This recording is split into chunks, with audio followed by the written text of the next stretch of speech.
ইউটিউবে ছেড়ে দেবো।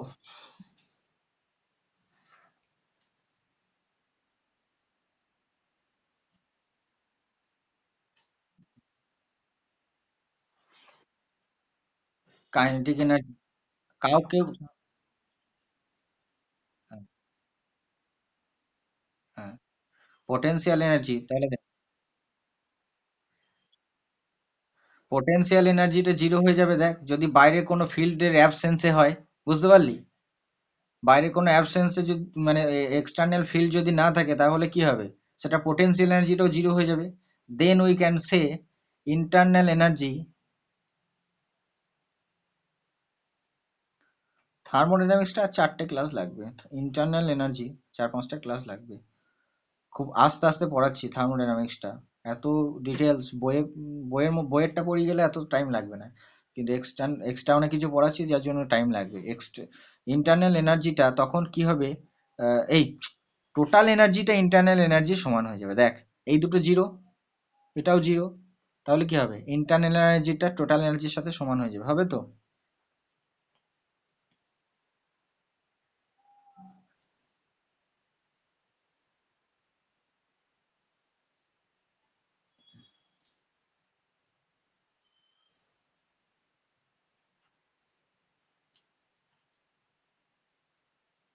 এটা সমান হয়ে যাবে, ঠিক আছে?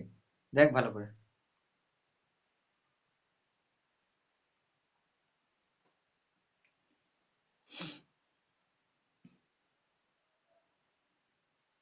এবারে এই ইন্টারনাল এনার্জিটা কোথা থেকে আসে? এটা মলিকুল আছে কোনো, সেই মলিকুলের এনার্জি আছে। কোনো যদি অ্যাটম থাকে তার এনার্জি আছে, অ্যাটমের মধ্যে নিউক্লিয়াস আছে তার এনার্জি আছে, নিউট্রন আছে তার এনার্জি আছে, প্রোটন আছে তার এনার্জি আছে, প্রোটনের রিপালশন হচ্ছে তার এনার্জি আছে, ইলেকট্রনের সাথে নিউক্লিয়াস অ্যাট্রাকশন হচ্ছে তার জন্য আছে, অ্যাটম গুলো ভাইব্রেট করছে তার জন্য এনার্জি আছে। একটা একটা একটা গ্যাস জারে গ্যাস রেখেছি, সে একটা গ্যাস জারটা নাই তো লাফিয়ে যাচ্ছে না কো, কিন্তু সে একটা গ্যাস জার ধরে নে, এই সিস্টেমটা মোশনে নাই, কিন্তু এই সিস্টেমের মধ্যে যে গ্যাসগুলো আছে তাদের তো একটা মোশন আছে। তাহলে সেই মোশনটা কোথায় যাবে, সেই মোশনটা চলে যাবে ইন্টারনাল এনার্জিতে। কথাটা বুঝতে পারলি? সেই মোশনটা চলে যাবে ইন্টারনাল এনার্জিতে। ফোর্স অফ অ্যাট্রাকশন যেটা পোটেনশিয়াল এনার্জি, সেই পোটেনশিয়াল এনার্জিটা কার, সেই পোটেনশিয়াল এনার্জিটা কার রে, সেই পোটেনশিয়াল এনার্জিটা মলিকুলের। ঠিক আছে, কথাটা বুঝতে পারলি? সেটা সিস্টেমের নয়, মলিকুলের। ঠিক আছে,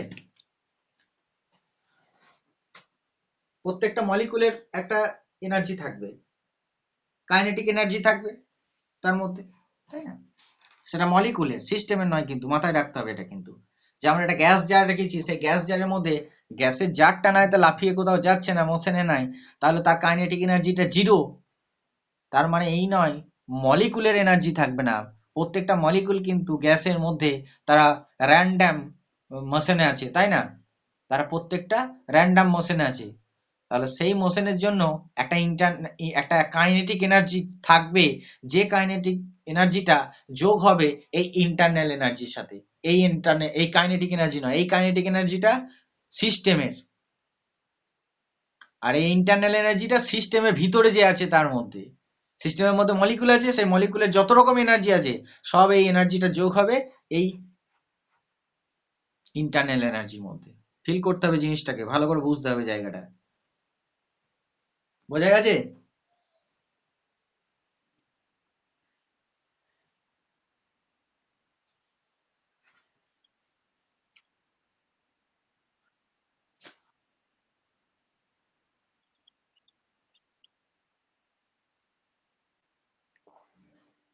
হুম, সিস্টেমের আমি লিখেছি দেখ, টোটাল এনার্জি অফ সিস্টেম। আর এখানে লেখা আছে দেখ, সিস্টেমটা যখন রেস্টে থাকবে।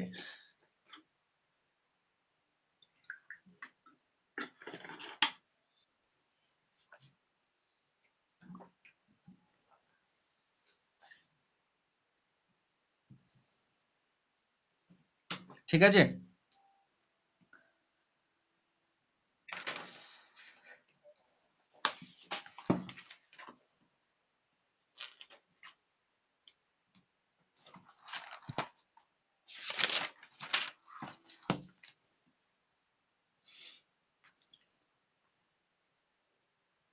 ইন্টারনাল এনার্জি, এটাকে আমরা লিখতে পারি kinetic energy plus kinetic energy.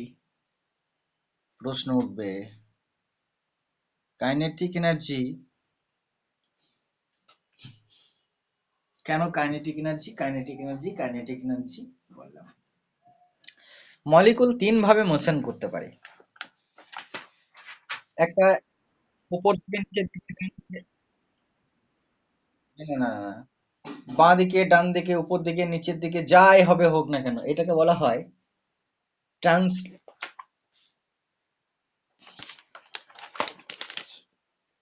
Translation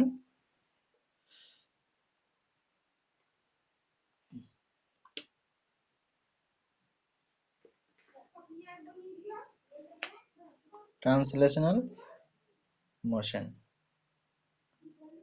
এই মোশনটা কিরকম, এদিক এদিক এদিক এদিক এদিক, এই মোশনটা যে কোনো দিকে, এটা হচ্ছে ট্রান্সলেশন কাইনেটিক এনার্জি। এই মোশনের জন্য কাইনেটিক এনার্জি একটা পাওয়া যাবে। ভাইব্রেট, বন্ড অ্যাক্সেস বড় ভাইব্রেট করলে পরে একটা কাইনেটিক এনার্জি পাওয়া যাবে, ভাইব্রেশনাল।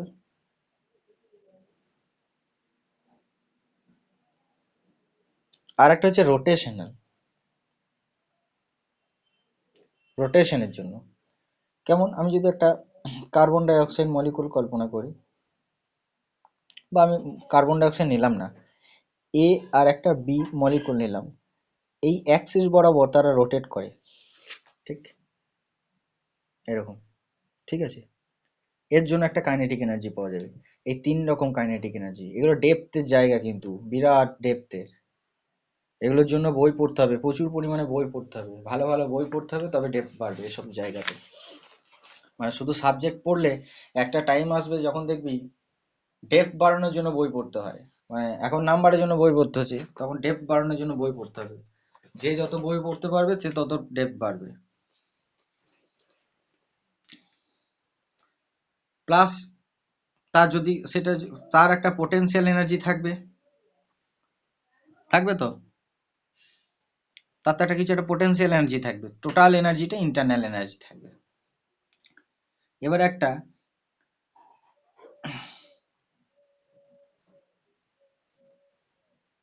এবার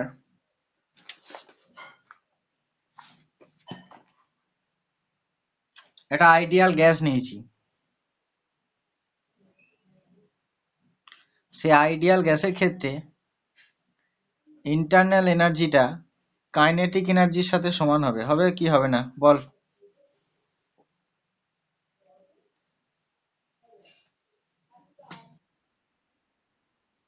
একটা আইডিয়াল গ্যাসের ক্ষেত্রে,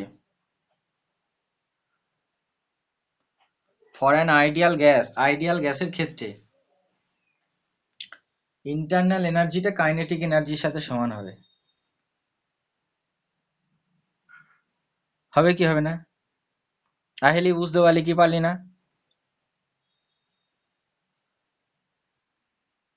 আচ্ছা, আইডিয়াল গ্যাসের ক্ষেত্রে এমটা জিরো, তো পয়েন্ট মাস ধরা হয়েছিল, মাসটাকে নেগলিজিবল ধরা হয়েছিল, তাই তো। তাহলে মাসটা যদি নেগলিজিবল ধরা হয় তাহলে পোটেনশিয়াল এনার্জি থাকবে, থাকবে পোটেনশিয়াল এনার্জি জিরো হবে।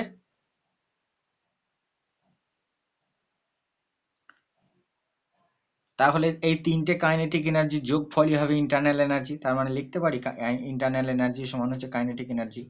আইডিয়াল গ্যাসের ক্ষেত্রে পোটেনশিয়াল এনার্জিটা zero,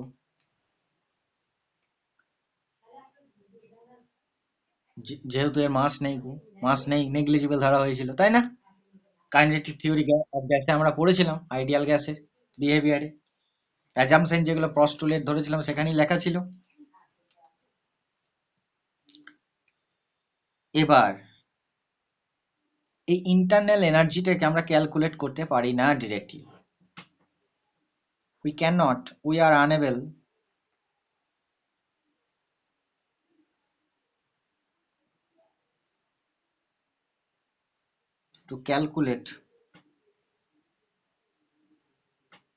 we are unable to calculate internal energy.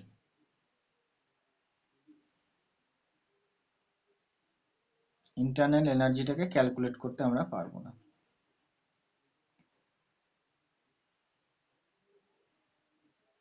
কিন্তু আমরা চেঞ্জ ইন মানে আমরা ইউটাকে ক্যালকুলেট করতে পারবো না কতটা ইউ আছে, কিন্তু আমরা কতটা পরিবর্তন হচ্ছে ইন্টারনাল এনার্জি অর্থাৎ ডেল ইউ এর ভ্যালুটা আমরা ক্যালকুলেট করতে পারবো। এটা ক্যালকুলেট করতে পারবো। কি formula? Del U equal to del Q plus del W, differential ফর্মে D Q equal to D Q plus D W, তাই না? এই ইন্টারনাল এনার্জিটা আমাকে একটা বল, উত্তর দে, এক্সটেন্সিভ না ইন্টেন্সিভ? এক্সটেন্সিভ নাকি ইন্টেন্সিভ প্রপার্টি? বল। And why? This is the question. বল বল বল বল।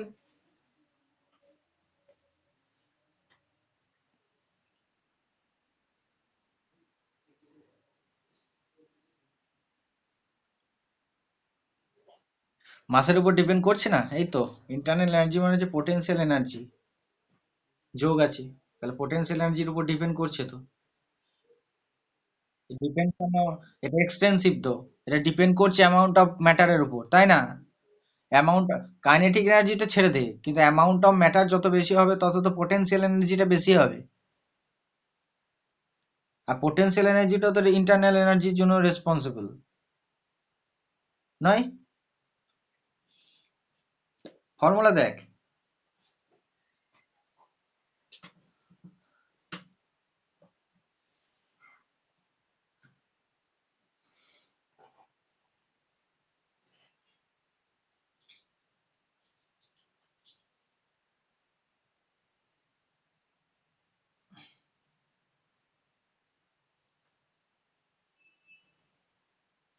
কিরে,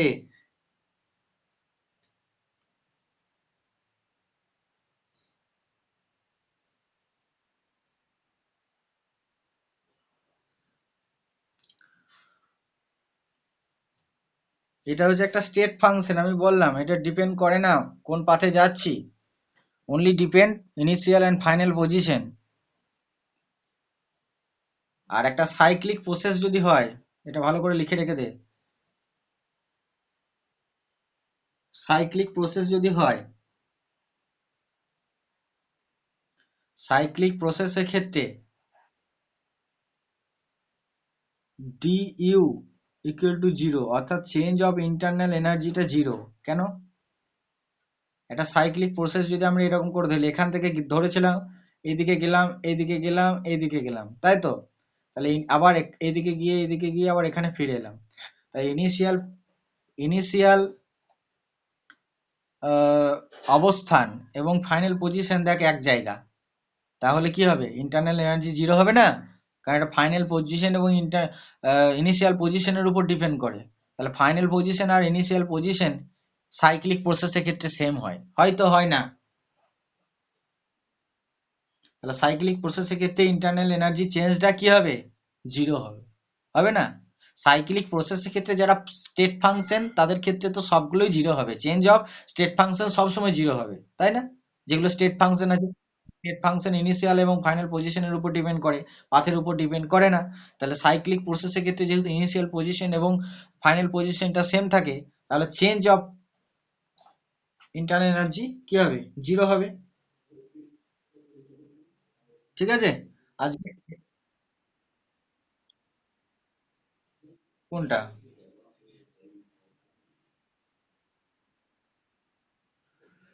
আজকে এই পর্যন্তই।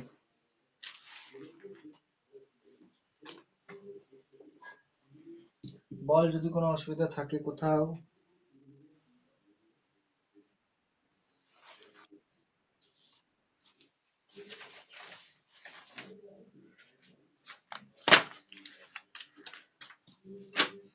লেফট করে দে।